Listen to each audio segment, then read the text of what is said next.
Look at this Muni Raj. How calm he is. But his feet are bleeding. Maybe it was because of the pricking stones and pebbles. Oh, and see, what are these wolves thinking about? Why are they standing so close to him?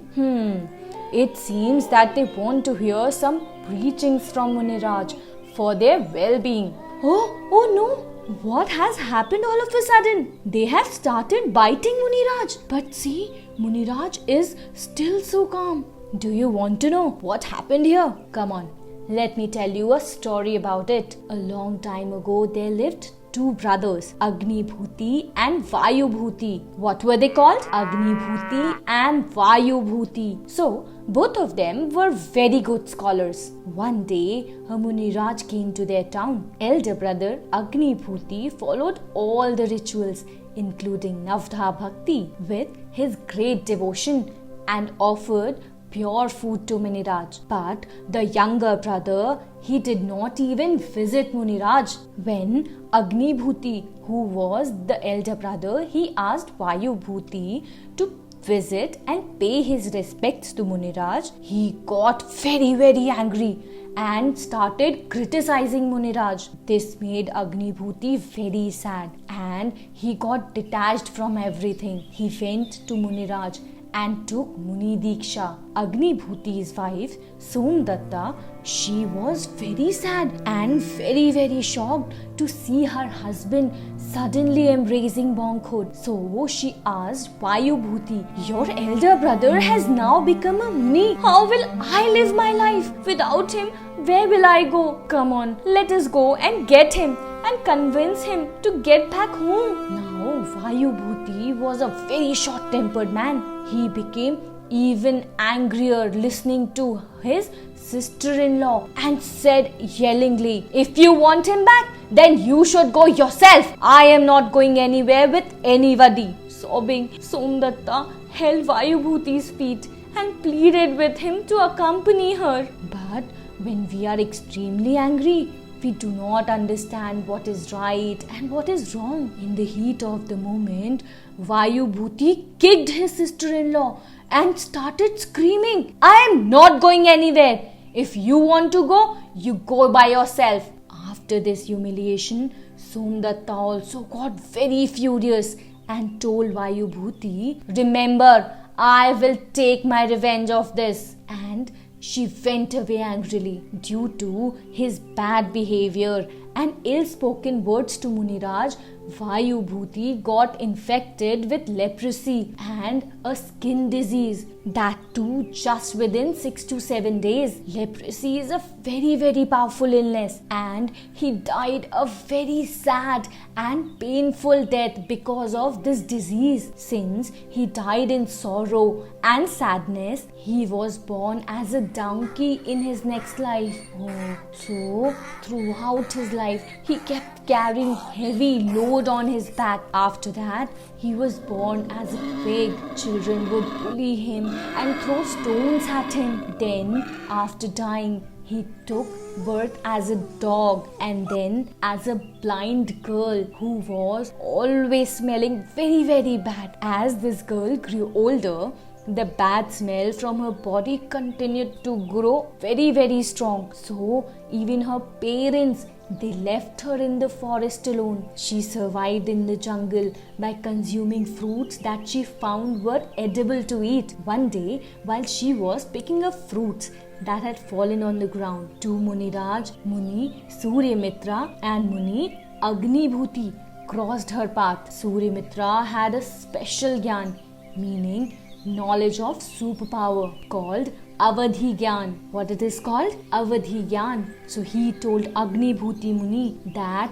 this blind girl was his brother Vayu Bhuti in previous births. Yes, it was the same Vayu Bhuti's soul, and now it is suffering so much because he had criticized Muni Raj in his previous births. He also told that she had a very short lifespan remaining now, and hence they should lead her to religious path so that at least in her next birth her life can be improved. Muni Agni Bhuti gave her some religious preachings. She got inspired and took 5 Anuvrat, meaning 5 vows for the rest of her life. One day, while chanting Navkar mantra, she died, and in the next birth, she was born again as a girl called Nagshri. Do you remember the video 5 Sins, where the little girl told her father about the 5 vows, that is Anuvrat, and undertook the 5 vows? That girl was Vayu Bhuti in her previous birth. It is the same girl we are talking about. So, after Muniraj's preachings, she took 5 Anuvrat and became Arika when she grew up. After her death, she became a Dev, meaning a celestial god in heaven. After completing his lifespan as a Dev, now that Vayu Bhuti's soul took rebirth in a very wealthy merchant family in Ujjain. Sage was a very wealthy man, and he led a very happy and peaceful life. Before his son was born, Sage had visited Muniraj to take blessings. Muniraj had special Gyan, Avadhi Gyan, through which he told him that Sage would take Diksha, meaning he will sacrifice his worldly pleasure the day he is blessed with a son, and also told them that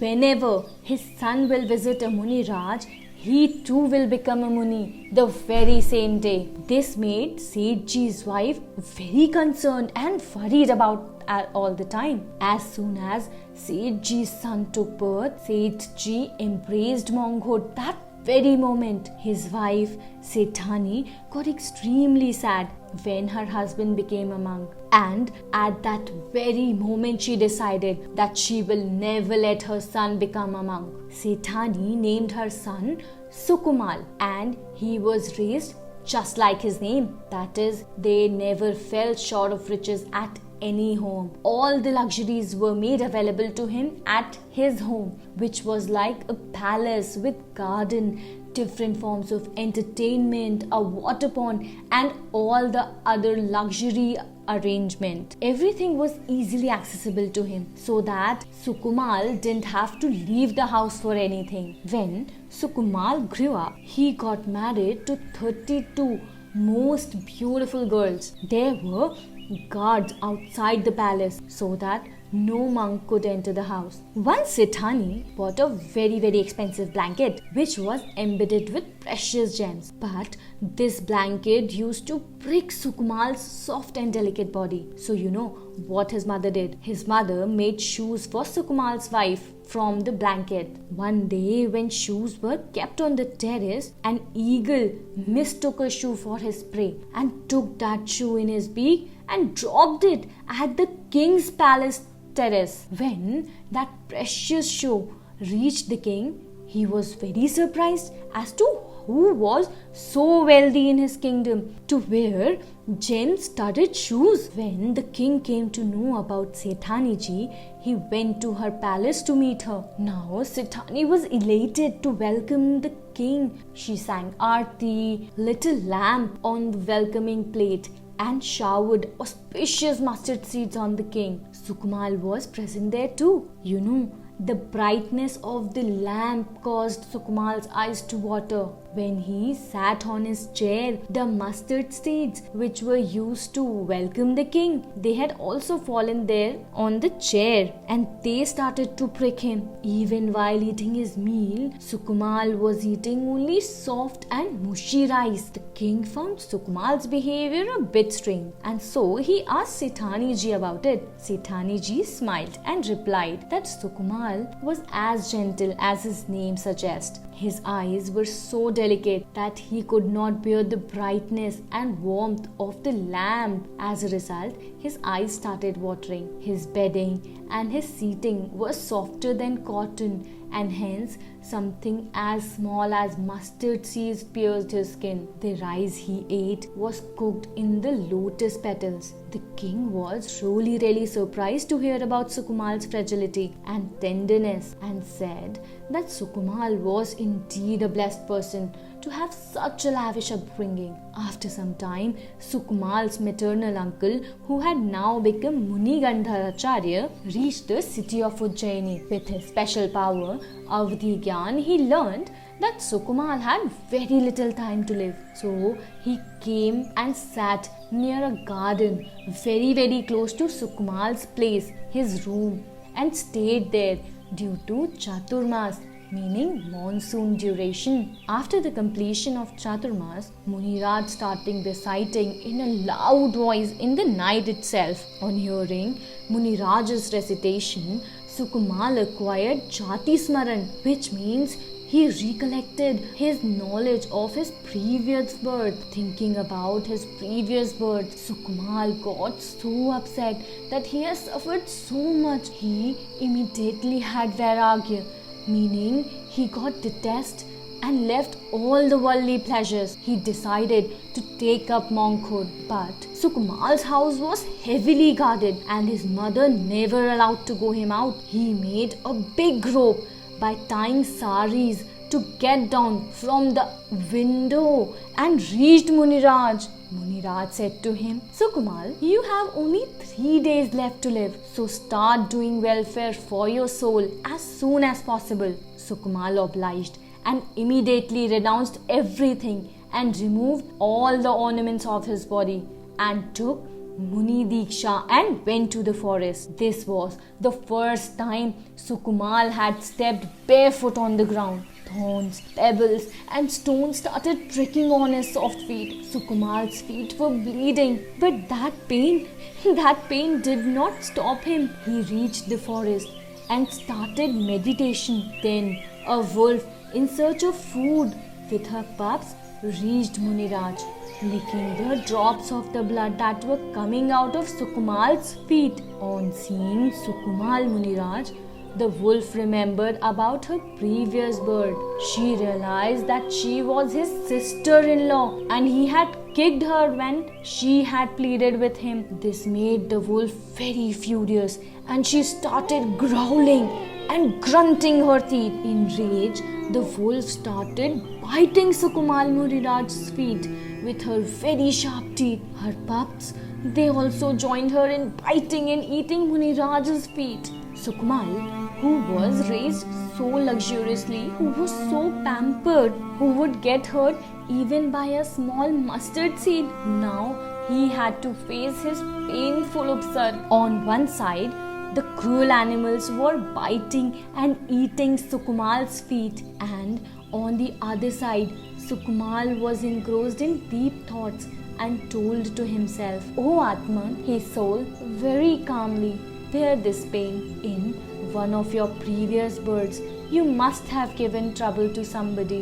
That's why you are being troubled now." He engrossed in deep meditation of his soul.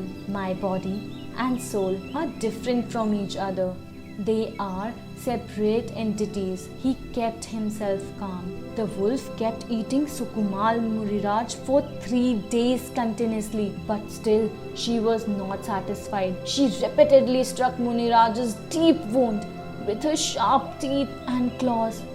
At the end of the 3rd day, Sukmal's soul departed from his body and the body became lifeless. Since Sukmal Muniraj was calm and died peacefully, he became a Dev in the 16th Swar, meaning heaven. After becoming Dev, he recalled with his special Avadhi Gyan that only due to following Mahamuni's preachings and conducting 3 days of meditation of the soul, he was born in the 16th heaven. This is the greatness of Jain Dharma. So, did you see how Sukmal Muni chose the path of welfare of his soul in the last 3 days of his life by placing his faith in Dharma? So, you will also keep such an unwavering faith in your Dharma for the welfare of your soul, right? Say, Sukmal Maharaj ki Jai Ho.